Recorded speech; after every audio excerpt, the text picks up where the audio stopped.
Hi everyone, कैसे हो आप सभी लोग। आई होप आप लोग अच्छे होंगे। मैं हूं राहुल जयसवाल एंड स्वागत करता हूं आप सभी का एक बार फिर हमारे यूट्यूब चैनल JR ट्यूटोरियल्स में। फ्रेंड्स, जैसा कि मैंने आपसे प्रॉमिस किया था एंड प्रीवियसली एक वीक पहले मैंने एक वीडियो बनाया था जिसमें मैंने आपको बोला था कि आप जो भी वीडियो देख रहे हो ये वाला, उसमें आप क्या करोगे, 8th स्टैंडर्ड के लिए जो भी आपका साइंस सब्जेक्ट में जो डाउट रहेगा आप पूछ सकते हो, और वो जो डाउट है उसका आंसर आज के दिन यानी कि एक वीक के बाद मैं लेकर आने वाला हूं। ऐसा मैंने आपसे प्रॉमिस किया था, तो आज मैं लेकर आ गया हूं आप लोग के लिए वो पर्टिकुलर डाउट सेशन का आज आंसर सेशन। ओके दोस्तों, तो बहुत सारे सवाल मिलकर मिले एंड नॉर्मली आपने बहुत सारे ऐसे भी क्वेश्चंस किए थे जो नॉर्मली मुझे बोलते हैं जेन्युइन नहीं लगे, इतने इंपॉर्टेंट नहीं लगे, तो उसको मैंने कंसीडर नहीं किया है दोस्तों। जैसे मैंने आपको प्रीवियस में बताया था वीडियो में कि मैं सिर्फ वही सिलेक्टेड क्वेश्चन लेने वाला हूं जो मुझे लगता है काफी ज्यादा इंपॉर्टेंट है एंड वो आप लोगों को बताना बहुत जरूरी है, तो वही चीज मैंने सिलेक्ट किया है। तो ये चीज के लिए आप लोग बस मेरा सपोर्ट कीजिएगा। एंड जैसे कि आपको पता है कि मैं कुछ पर्टिकुलर जो भी मैंने क्वेश्चन को सिलेक्ट किया है उसका मैंने कुछ नाम भी लिया हुआ है, तो नाम भी मैं लिख के आपको बता दूंगा कि किसने ये चीज पूछा हुआ है। एंड नॉर्मली आंसर जो है आप लोग ध्यान से बोर्ड पे मैं आपको करा दूंगा, तो आपको जो डाउट है वो क्लियर हो जाएगा। हो सकता है बहुत सारे स्टूडेंट है जिनका कॉमन डाउट रहेगा तो उनका नाम मैं एक ही ले पाऊंगा, लेकिन कॉमन डाउट है तो आप लोग देख सकते हो, कोई प्रॉब्लम नहीं है। हो सकता है किसी का डाउट ना भी हो तो भी ये 8th स्टैंडर्ड का स्टूडेंट अगर देख रहा है तो आप पूरा ही वीडियो देखो। हो सकता है आपका कुछ डाउट ऐसा है जो निकल के आ जाए, और हो सकता है कि आपको कुछ डाउट ना भी रहे लेकिन आपका रिवीजन हो जाए। तो इसके लिए ये वीडियो बहुत इंपॉर्टेंट है, बिल्कुल स्किप मत करिएगा, वीडियो को लास्ट तक जरूर से देखिएगा। तो शुरुआत करते हैं। सबसे पहला जो क्वेश्चन मैं लेने जा रहा हूं, यहाँ पे आप देखोगे तो सबसे पहला क्वेश्चन जो है वो इलेक्ट्रिक सर्किट का पूछा गया है, जो कि पूछा गया है यहाँ पे फैज अहमद की तरफ से। एंड उनका क्वेश्चन जो है इलेक्ट्रिक सर्किट का जो कि पूछा है चैप्टर नंबर 4 से, करंट, इलेक्ट्रिसिटी एंड मैग्नेटिज्म के चैप्टर से। तो इलेक्ट्रिक सर्किट क्या होता है ये मैं आपको बता देता हूँ, ठीक है। तो मेरे पास हाथों में मैंने बुक लिया हुआ है फ्रेंड्स, ताकि जो भी आपका डाउट है मैं डायरेक्टली फटाफट से करा दूंगा, क्योंकि होता ही है नॉर्मली हम ये लाइव सेशन लेने वाले थे लेकिन बिकॉज ऑफ टेक्निकल रीजन हम लाइव नहीं आ पाएंगे। तो कुछ दिनों में आपके साथ जुड़ जाएंगे, कोई प्रॉब्लम नहीं है, आपके साथ जल्द से जल्द हम लोग जुड़ जाएंगे। लेकिन मैं आपको बता दूं कि इलेक्ट्रिक सर्किट होता क्या है। तो सबसे पहली बात, कोई भी सर्किट डायग्राम अगर मैं ड्रॉ करता हूं यहाँ पे, तो लेट्स सपोज दिस इज एक सर्किट डायग्राम। आपको ध्यान से देखना है कि सर्किट डायग्राम में मैं क्या क्या कंपोनेंट्स को ड्रॉ कर रहा हूं, फिर ये कंपोनेंट्स को मैं आपके साथ यहाँ पे बताने वाला हूं कि क्या क्या चीज होती है इसमें, ठीक है ना। ओके, तो आपको बस ध्यान से देखते रहना है कि मैं क्या क्या ड्रॉ कर रहा हूं। ओके, और यहां पे एक ओके, तो यहाँ पे आप देखोगे एक बस जैसा चीज दिख रहा है यहाँ पे, it is nothing but a electric circuit, ठीक है। इलेक्ट्रिक सर्किट है यहाँ पे, मैं आपको बता दूं। तो जैसे कि डाउट जो फैज अहमद ने पूछा था, हो सकता है आप में से भी बहुत सारे लोग ऐसे हो जिनको ये डाउट होगा इलेक्ट्रिक सर्किट। तो इलेक्ट्रिक सर्किट होता क्या है कि इसमें बहुत सारे कंपोनेंट्स होते हैं, एक वायर का अरेंजमेंट इस तरह से किया रहता है और इसमें कुछ इलेक्ट्रॉनिक कंपोनेंट्स ऐड किए होते हैं कि जब भी हम लोग ऐसा ऐड करते हैं तो होता ही है कि दिस इज अ की बोलते हैं इसको, दिस इज एम मीटर, इसका यूजेज में बता दूंगा। इसको बोलते हैं हम लोग वोल्ट मीटर, ठीक है। इसको बोलते हैं हम लोग resistance R, and this is electric bulb, जैसे कि आपको दिख ही रहा होगा ये एक इलेक्ट्रिक बल्ब है। तो होता यह है कि जब भी हम लोग क्या करते हैं, ये की को स्विच ऑन करते हैं तो हमारा जो करंट है वो पॉजिटिव टर्मिनल से निगेटिव टर्मिनल पे जाता है। लेकिन एक इंपॉर्टेंट चीज यहाँ पे छूट रहा है जो कि मैंने नहीं ड्रॉ किया है, ठीक है, जो कि होता है बैटरी नहीं रहेगा तो ऑब्वियसली सर्किट चलेगा नहीं। तो आपको पता है कि this is plus and this is minus. तो यहाँ पे होता है कि जब भी हम लोग का पॉजिटिव से निगेटिव इलेक्ट्रिक करंट फ्लो होता है तो हमारा की तक जाएगा, की इसको ऑन करेगा।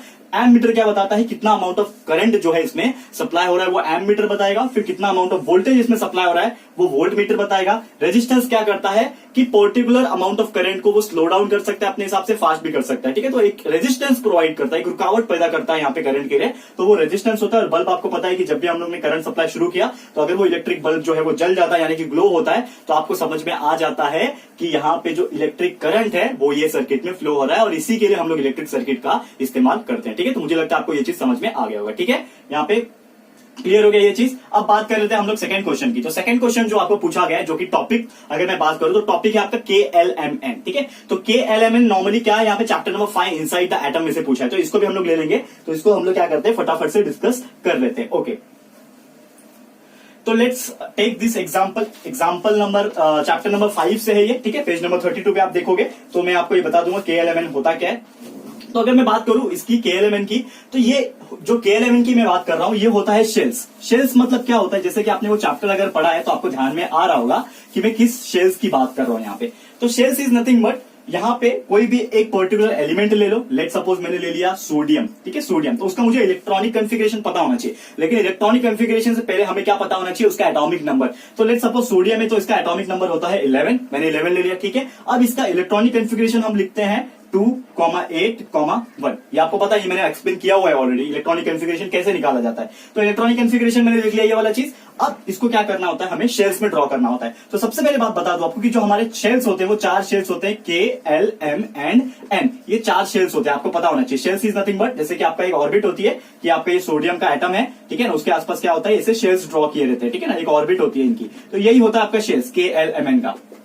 करेक्ट है। तो पहले के जो शेल होता है उसमें मैक्सिमम 2 रह सकते हैं, एल में आपका मैक्सिमम 8 हो सकते हैं, एम में मैक्सिमम 18 हो सकते हैं, और एन में जो होता है वो मैक्सिमम 32 होते हैं। और यही आपका होता है के एल एम एन शेल। और उसके हिसाब से हम लोग लिखते हैं, जैसे कि आपको पता है सबसे पहला के शेल है तो इसमें सिर्फ 2 इलेक्ट्रॉन को मैं ड्रॉ कर सकता हूं। 2 इलेक्ट्रॉन किया, अगले में एल में 8 हो सकते हैं, तो 1 2 3 4 5 6 7 एंड 8। तो ऐसे टोटल मैंने क्या किया, 8 ड्रॉ कर लिया। वैसे लास्ट में है कितना, 1 बचा ना, सोडियम का एग्जांपल है तो यहाँ पे लास्ट में 1 आ जाएगा। वैसे और कोई बड़ा आइटम रहेगा तो उसके बाद हम लोग और ड्रॉ कर सकते हैं। तो यही होता है शेल्स का अरेंजमेंट के एल एम एन का। उम्मीद करता हूं कि ये भी आपको डाउट जो है क्लियरली समझ में आ गया होगा। और ये जो क्वेश्चन पूछा गया था वो प्रथमेश जी की तरफ से पूछा गया था, तो उम्मीद करता हूं कि आपको इसका जवाब मिल गया होगा, अगर ये वीडियो आप देख पा रहे हो तो। ठीक है, अगला जो क्वेश्चन पूछा है प्रीति कुमारी जी ने साउंड के ऊपर पूछा है। दोस्तों मैं आपको बता दूं कि साउंड चैप्टर जो है मैंने अभी शुरुआत नहीं किया, मैं आपको बता सकता हूं, कोई प्रॉब्लम नहीं है कि साउंड क्या होता है। It is nothing but electronic waves, एक तरीके का वेव्स क्रिएट होता है जिसके से साउंड सुनाई देता है। लेकिन ये चैप्टर जो है 15 चैप्टर है, हम लोग आएंगे धीरे धीरे इसके ऊपर।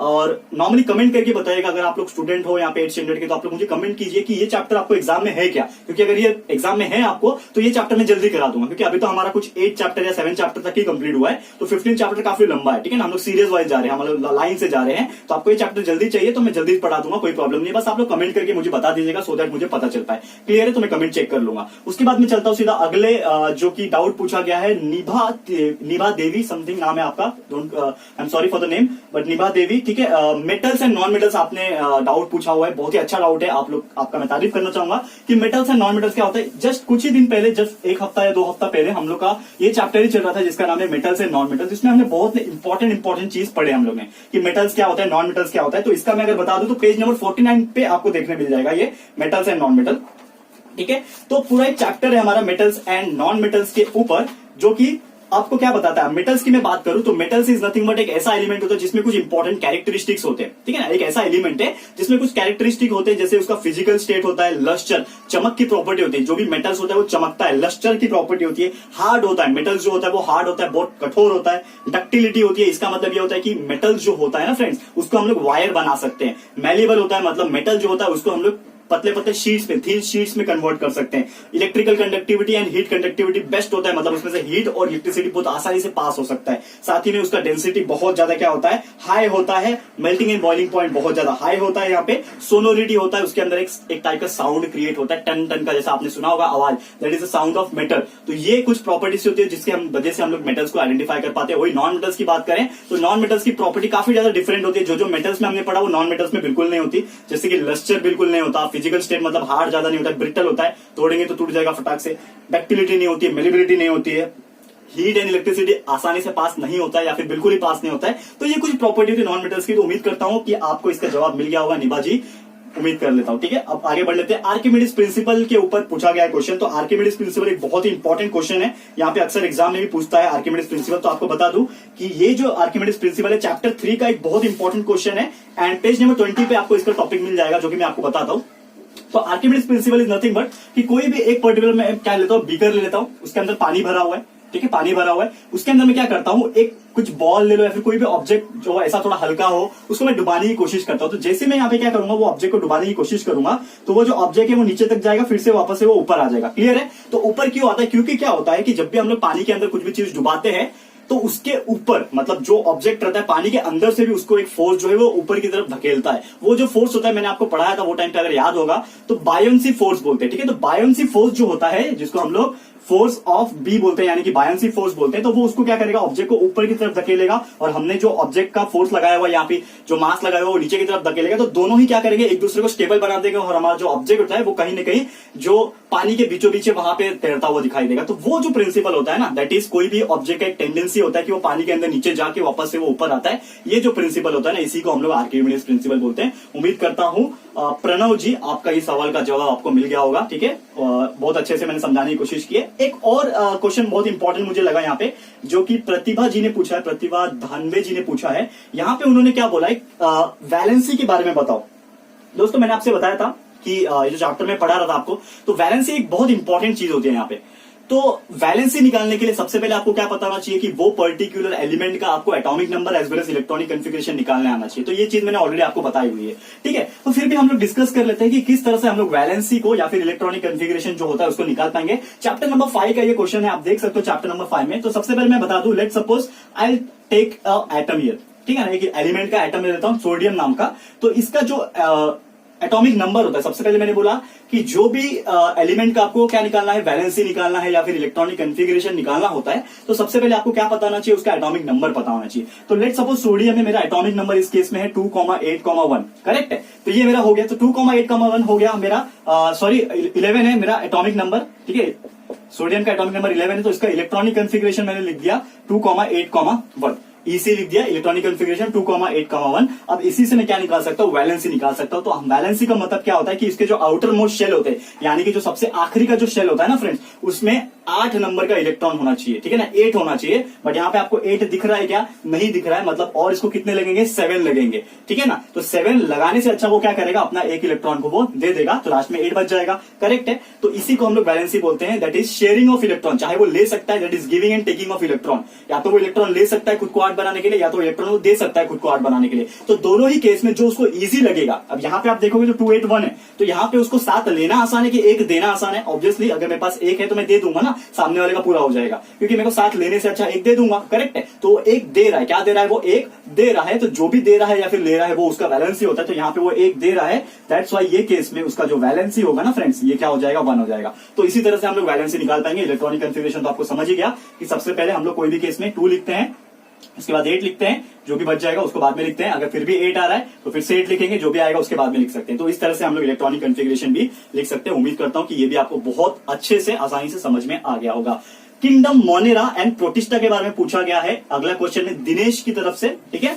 किंगडम मोनेरा जो कि चैप्टर नंबर 1 का क्वेश्चन है, और पेज नंबर में आपको बता दूं तो स्टार्टिंग में आपको मिल जाएगा पेज नंबर 2 पे, आप देख लो किंगडम मोनेरा, ठीक है ना। तो किंगडम मोनेरा सबसे पहले बता दो कुछ कैरेक्टरिस्टिक्स होते हैं, एक टाइप के माइक्रो ऑर्गेनिज्म, ये तो आपको पता ही है, लेकिन इसके कुछ कैरेक्टरिस्टिक्स है कि ये होते हैं यूनिसेलुलर ऑर्गेनिज्म, मतलब सिर्फ और सिर्फ यूनिसेलुलर ऑर्गेनिज्म होते हैं हमारे किंगडम मोनेरा में। ये हो सकते हैं ऑटोट्रॉफिक भी हो, हेटरोट्रॉफिक भी हो, मतलब आप बोल सकते हो कि खुद का खाना खुद भी बना सकते हैं ऑटोट्रॉफिक के केस में। हेटरोट्रॉफिक रहेंगे मतलब खुद का खाना खुद नहीं बना पाएंगे, किसी और के ऊपर डिपेंडेंट रहेंगे। और ये क्या होते हैं, इनके पास ना प्रोकैरियोटिक सेल्स होता है, मतलब इनके अंदर जो न्यूक्लियस होगा या फिर न्यूक्लियर मेम्ब्रेन जो होगा वो वेल डेवलप नहीं होगा, जैसा कि मैंने आपको बताया था, अगर आपको याद होगा वो चैप्टर में। तो यही है आपका आंसर किंगडम मोनेरा का। प्रोटिस्टा की भी बात कर ले तो प्रोटिस्टा का भी लगभग वैसे ही कुछ कैरेक्टरिस्टिक है। तो इसमें क्या होता है कि न्यूक्लियस जो है वेल डेवलप नहीं होता है, ये आपको याद रखना है। और इसमें क्या होता है, बेस्ट एग्जांपल होता है अमीबा, अमीबा होता है। लेकिन ये कुछ होते हैं ऐसे हैं जो ऑटोट्रॉफ्स भी कैरी करते हैं, मतलब ऐसे हैं जो ऑटोट्रॉफ्स भी होते हैं जो अपना खाना खुद बना सकते हैं। एग्जांपल है यूग्लेना, वॉलवॉक्स, ये सब एग्जांपल है। और कुछ हेटरोट्रॉफ्स होते हैं जो दूसरे के ऊपर डिपेंडेंट होते हैं, जैसे कि अमीबा।